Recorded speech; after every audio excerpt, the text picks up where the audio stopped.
Merci. Bonsoir, la séance est ouverte.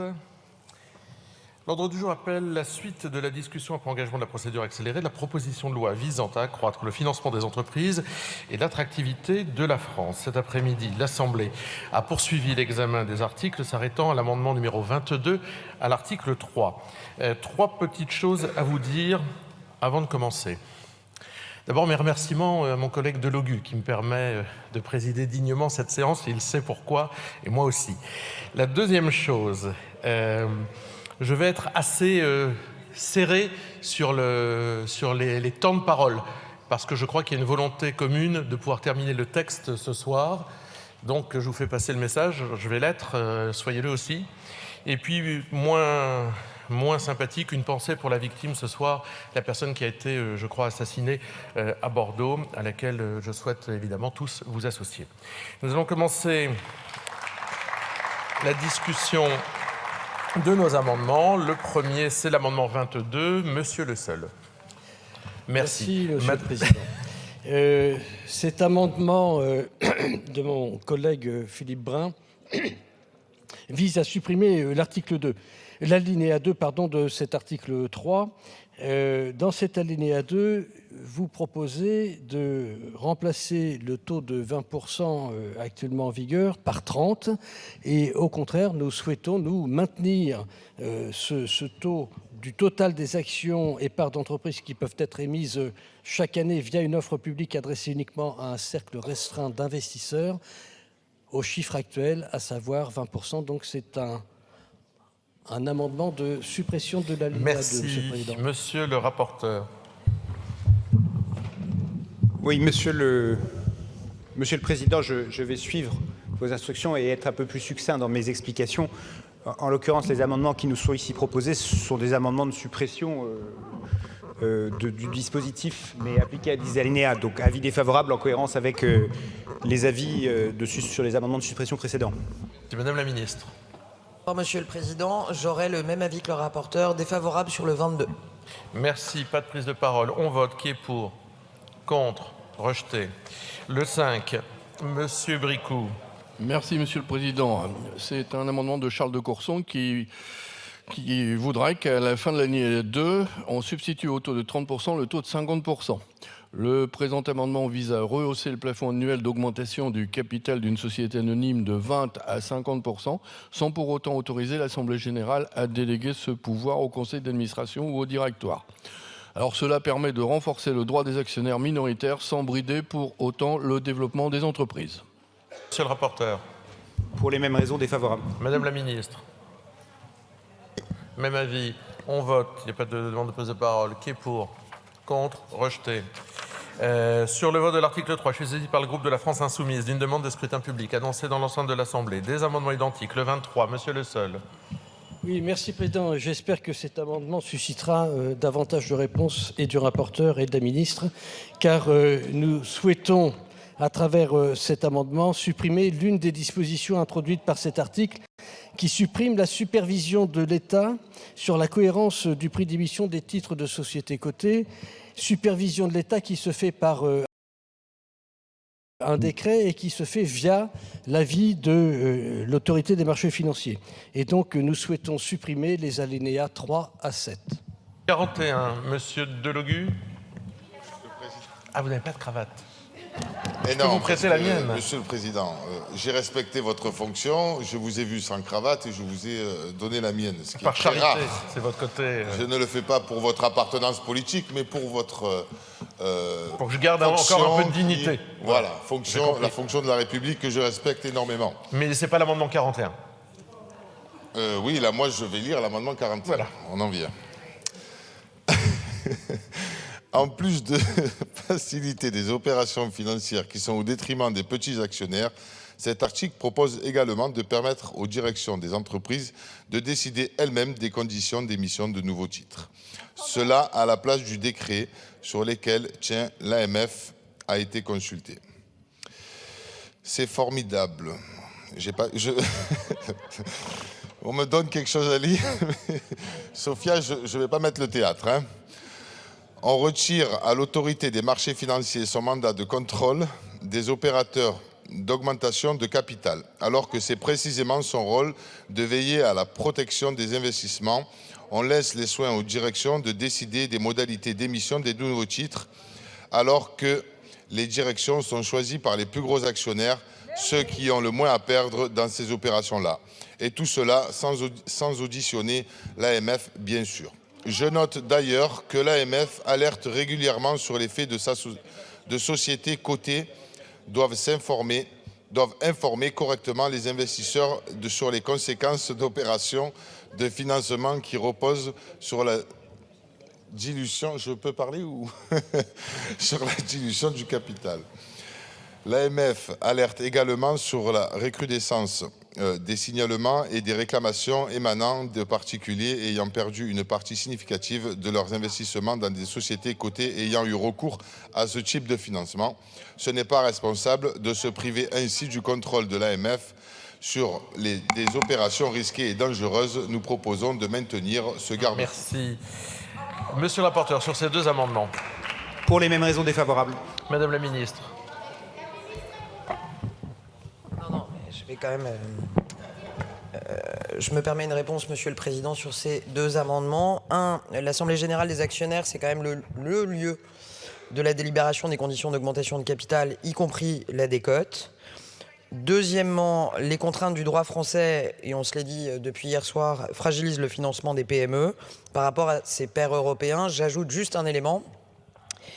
La taille moyenne des émissions est beaucoup plus faible chez nous que dans les autres pays, y compris ceux qui sont plus petits que la France. 20 millions d'euros en France depuis 2020, 130 millions d'euros aux Pays-Bas, 147 millions d'euros en Allemagne. Après, si je réponds et qu'on me laisse pas de répondre, je vais donner juste mon avis. Laissez-moi juste terminer, Madame la députée Chikirou, s'il vous plaît. Allez-y, Madame la ministre. Le mode de fonctionnement qui est proposé ici, pour ceux que ça intéresse, existe en l'occurrence dans beaucoup de pays européens concurrents, où la décote est fixée sans intervention du législateur. C'est le cas aux Pays-Bas, je l'ai dit, mais aussi en Espagne. Je vous remercie, c'est pourquoi j'aurai un avis défavorable. Monsieur Le Seul. Merci, Président. Ce n'est pas parce que ça existe dans certains pays qu'il faut le faire ici. Nous avons un système aujourd'hui qui est extrêmement bien régulé. Nous avons un système qui bénéficie de l'expertise de l'autorité des marchés financiers.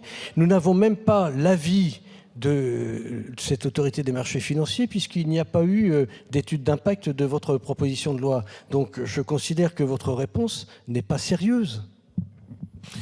Eh bien, nous allons voter. Non, je prends un pour, un contre. Là, c'était pour, donc voilà. Et donc, nous passons au vote sur ces deux amendements. Le 23, qui a reçu un avis défavorable. Le 23, qui est pour? Contre? Rejeté. Le 41, pour?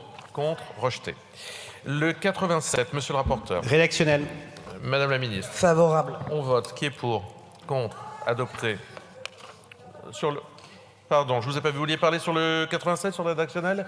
Sur cet amendement? Allez-y, Madame Chikirou.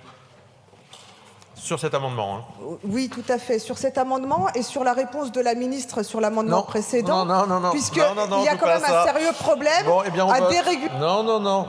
Je vous ai posé la question si c'était sur cet amendement. Vous m'avez dit oui et vous me dites que vous voulez parler sur le précédent amendement.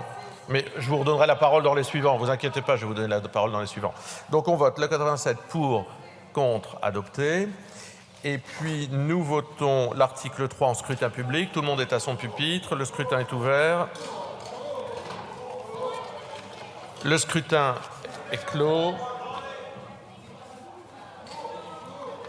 Résultat, votant 49, exprimé 40, majorité 21 pour, 27 contre 13, il est adopté. Je vous informe que sur l'amendement 106, je suis saisi par le groupe du Rassemblement national d'une demande de scrutin public. Sur l'article 4, par les groupes Renaissance et Rassemblement national, d'une demande de scrutin public. Donc nous passons à l'amendement de suppression, justement le 106, qu'il présente M. Mauvieux. Merci, Monsieur le Président, Madame la Ministre, Monsieur le rapporteur. Donc, il s'agit d'un amendement de suppression de l'article 4 qui propose d'élargir aux prestataires de services d'investissement la possibilité de communiquer des informations aux homologues de l'autorité des marchés financiers et de l'autorité de contrôle prudentiel et de résolution. L'exposé des motifs indique que cette mesure est sans impact sur l'article 1er de la loi de blocage, prescrivant la communication d'informations de nature à porter atteinte à la souveraineté, à la sécurité, aux intérêts économiques essentiels de la France ou à l'ordre public. En l'absence d'études d'impact, et c'est bien là le problème, encore une fois, le fait d'avoir contourné le projet de loi et de passer par une proposition de loi, nous n'avons aucune étude d'impact. Les conséquences du dispositif prévu à cet article 4, étendant le bénéfice de la loi au blocage à l'Assemblée des prestataires d'investissement, ça devrait faire l'objet d'une évaluation. On ne l'a pas, et comme on n'a pas cette évaluation, nous souhaitons supprimer cet article. Monsieur le rapporteur. Merci, Monsieur le Président. Peut-être pour répondre à celui-ci et essayer d'amener des réponses aux deux suivants. C'est un article essentiel pour les sociétés de gestion françaises qui, aujourd'hui, se voient leur autorisation d'opérer sur le marché américain refusée par la SEC, c'est-à-dire l'autorité américaine, et le marché américain représente 50% du marché mondial.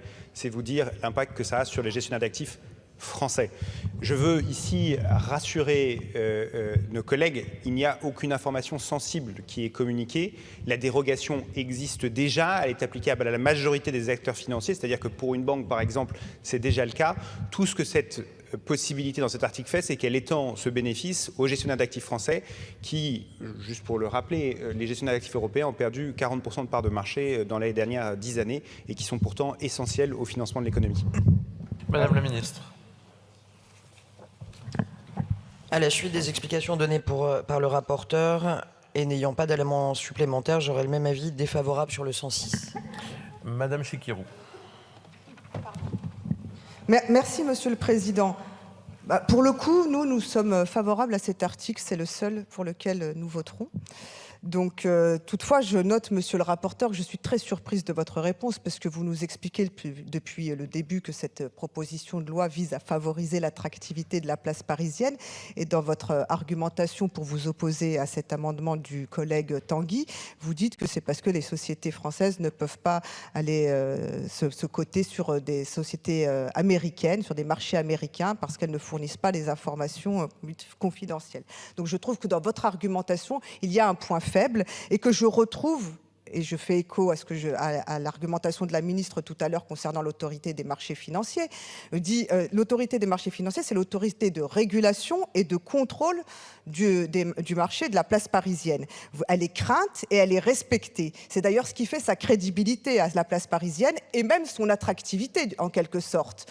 Et là, vous lui retirez un pouvoir qui est un pouvoir de contrôle avec le précédent article auquel nous sommes opposés, et donc vous affaiblissez d'une certaine façon l'autorité des marchés financiers et donc l'attractivité de la place parisienne. Je trouve que finalement dans cette PPL, il y a pas mal de contradictions, alors dans l'argumentation, mais qui cachent finalement les intentions de dérégulation irraisonnée que vous êtes en train d'introduire sur le marché, en l'absence d'études d'impact, en l'absence d'audition de l'AMF, en l'absence d'avis du Conseil d'État. On peut vraiment s'interroger sur le résultat final que tout cela risque de donner. Merci. Pas de prise de parole. Nous passons au vote. C'est un scrutin public. Tout le monde est à son pupitre. Le scrutin est ouvert. Le scrutin est clos.